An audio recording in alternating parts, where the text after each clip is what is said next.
Olá! Está começando uma edição especial do Acontece no Rio, uma retrospectiva com algumas das principais reportagens exibidas aqui ao longo do ano. Confira alguns destaques desta edição. A polêmica em relação ao Uber.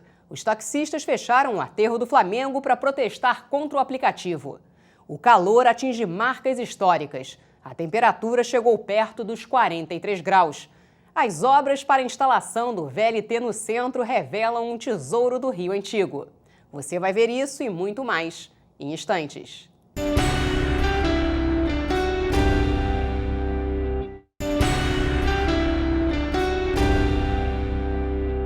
A gente começa a retrospectiva falando do Uber, o aplicativo que foi alvo de um grande protesto de taxistas em julho. A manifestação fechou o aterro do Flamengo. O repórter Marcelo Vieira acompanhou. A pista do aterro do Flamengo em direção ao centro se transformou em um estacionamento de táxis. Desde o início da manhã, os carros chegavam de vários pontos da cidade. Por determinação da prefeitura, as 4 faixas foram fechadas para o trânsito. No aeroporto Santos Dumont, longas filas se formaram durante toda a manhã. O tradicional serviço de táxis não funcionou, devido à paralisação da categoria. Taxistas de Curitiba, São Paulo e Belo Horizonte participaram da manifestação, que, segundo os organizadores, reuniu mais de 2.000 motoristas. A principal reclamação dos taxistas é contra o aplicativo Uber, que fornece transporte individual a passageiros em carros particulares. Segundo os manifestantes, esse tipo de transporte é pirata e traz um prejuízo à categoria de cerca de 40%. Quando a gente sai de casa de madrugada e, como alguns colegas têm, o aplicativo, essa plataforma, aí ele abre e vê que está concorrendo com diversos carros particulares ali ao redor dele, que também estão fazendo o mesmo serviço, isso afeta diretamente. O táxi executivo no Rio, ele tem pouca divulgação. E como o nosso público, ele é basicamente estrangeiros, lógico que também temos hóspedes de hotel que são brasileiros, mas, digamos assim, 70% são estrangeiros.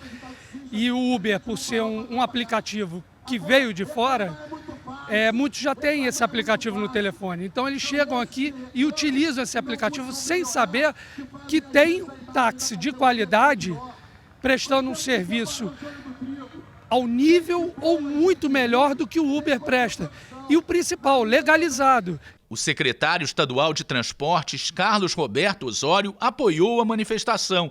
Ele considera ilegal o serviço oferecido pelo Uber e prometeu reprimir esse tipo de transporte. O governo do estado tem uma posição muito clara. A legislação do Rio de Janeiro não permite que carros que não sejam registrados nos municípios no sistema de táxi façam transporte individual de passageiros sob cobrança. Isso é ilegal. Olha, hoje é muito difícil e uma ação na rua, ela é quase que a de procurar uma agulha num palheiro. O poder público desconhece o cadastro desses motoristas dessa empresa.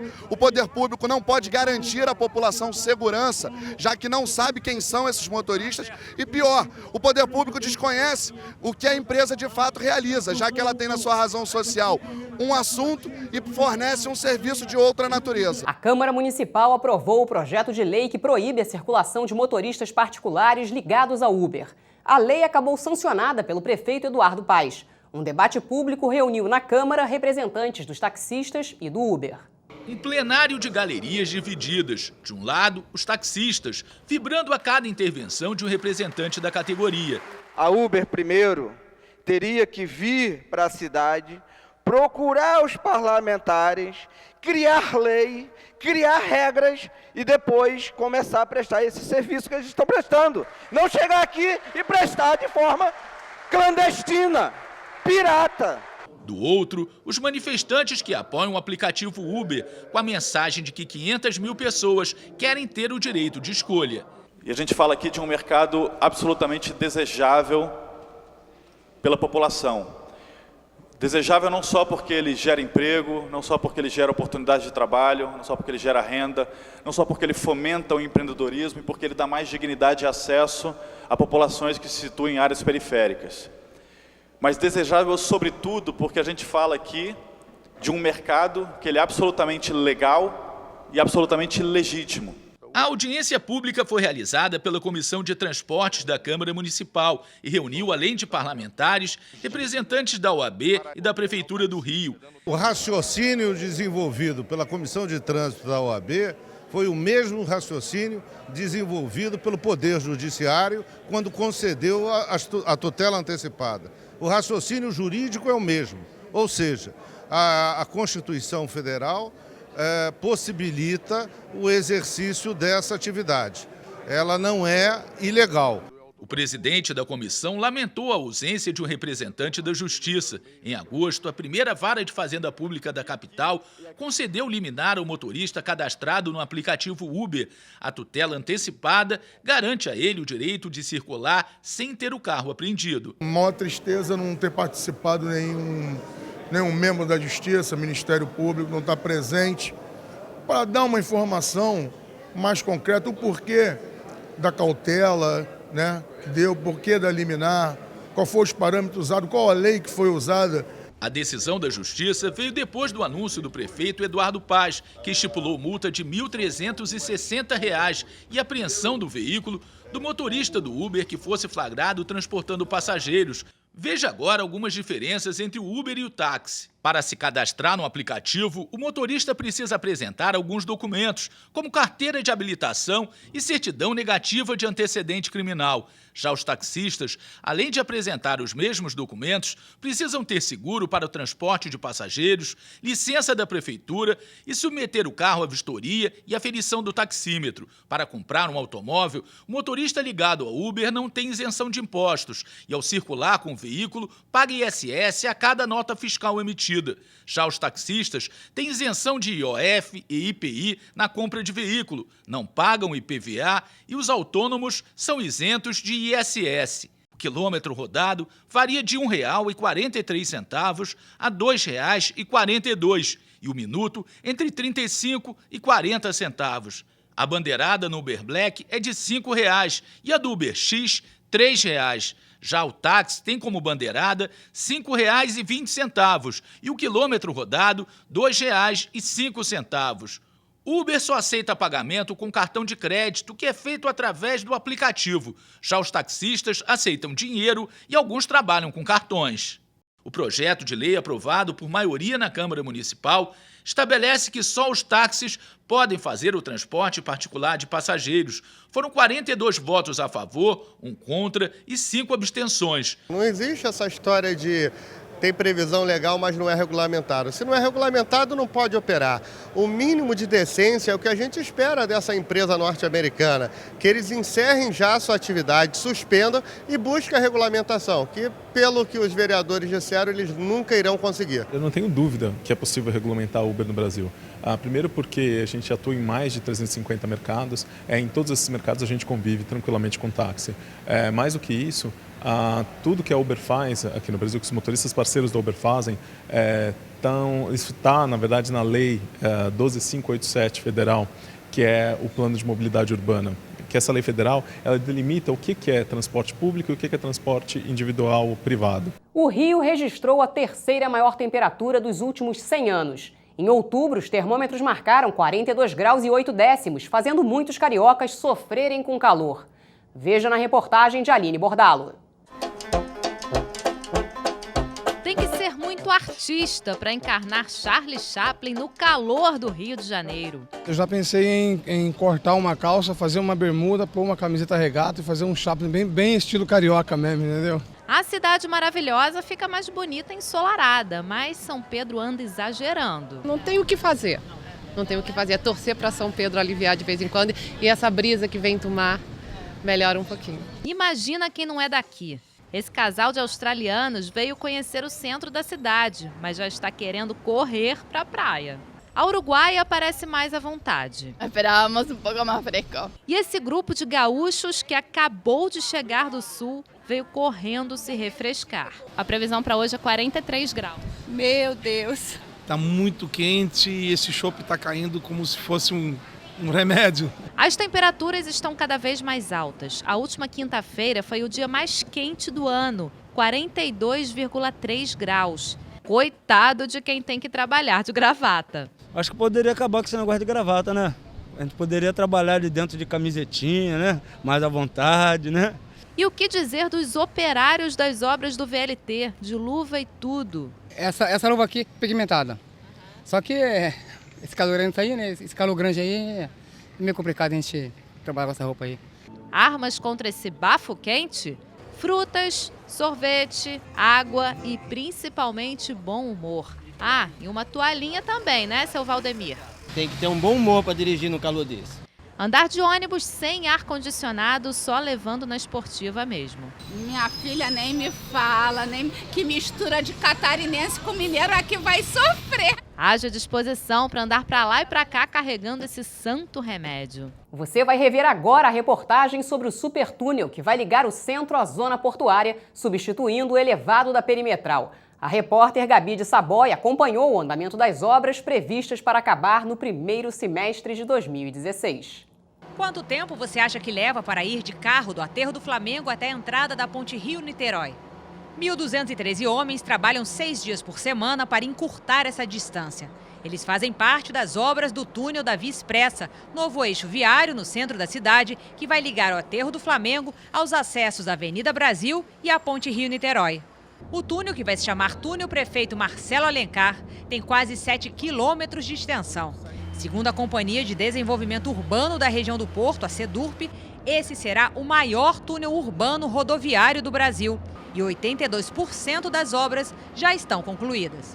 Mas o que vemos é um cenário que vai se alterando ao longo da nossa caminhada. Em um trecho, máquinas ainda estão escavando.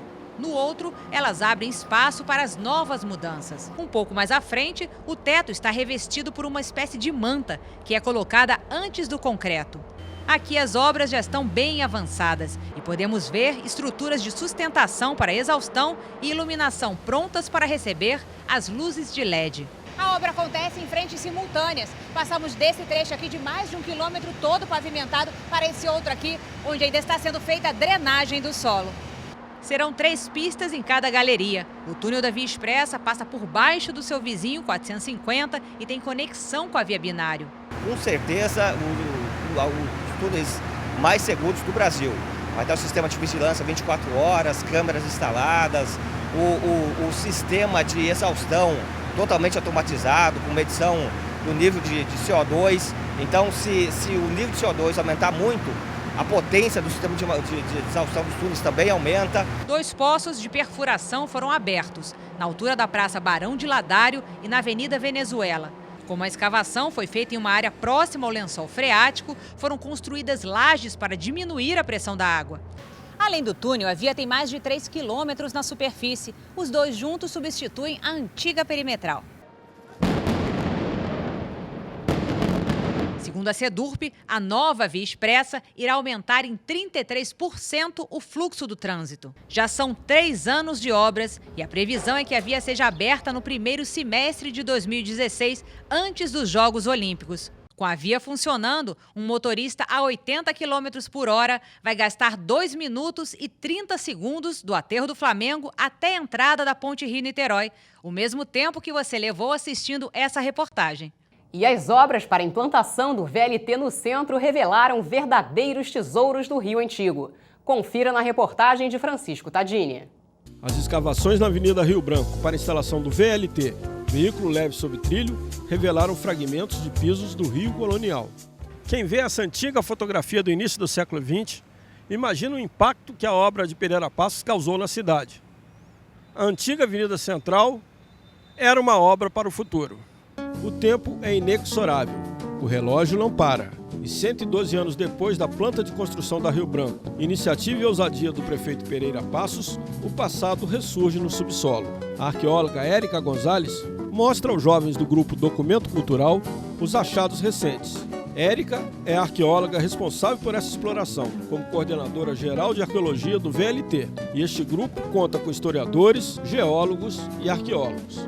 Os especialistas já esperavam boas surpresas nessa intervenção na Avenida Rio Branco. Antes do início das escavações propriamente ditas, foi feito todo um trabalho de setorização de cartografia histórica. Então nós temos mais de 200 cartas históricas vetorizadas aqui para Rio Branco, onde nós tínhamos como se fosse uma radiografia arqueológica do subsolo dessa avenida. Este pequeno sítio, com cerca de 10 metros quadrados na Rio Branco, remonta a um trecho da Rua da Ajuda. Nós encontramos justamente um fragmento de cerca de 10 metros quadrados do que a gente conhece como calçamento do tipo pé de moleque. Esse calçamento do tipo pé de moleque se caracteriza por essas pedras com arestas arredondadas, que elas eram manualmente acomodadas do terreno. Então se buscava melhor acomodação para ter um menor vão possível entre as pedras, para garantir a comodidade aí do tráfego de pessoas e de veículos sobre o local. Com a ajuda do Fábio Villani e do Grupo Documento Cultural, podemos entender pelo mapeamento antigo da área a localização deste calçamento nos tempos coloniais. Essa carta aqui seria o outro trecho do antigo traçado, que mostra bem o antigo traçado da Rua da Ajuda, né? Como nós vimos, aquela carta, ela vinha até aqui, a Rua da Ajuda, seguia, passava pelo Conselho Municipal, a Câmara dos Vereadores atual, passava pelo Teatro Municipal, seguia e vinha até aqui a Nilo Peçanha, atual Nilo Peçanha.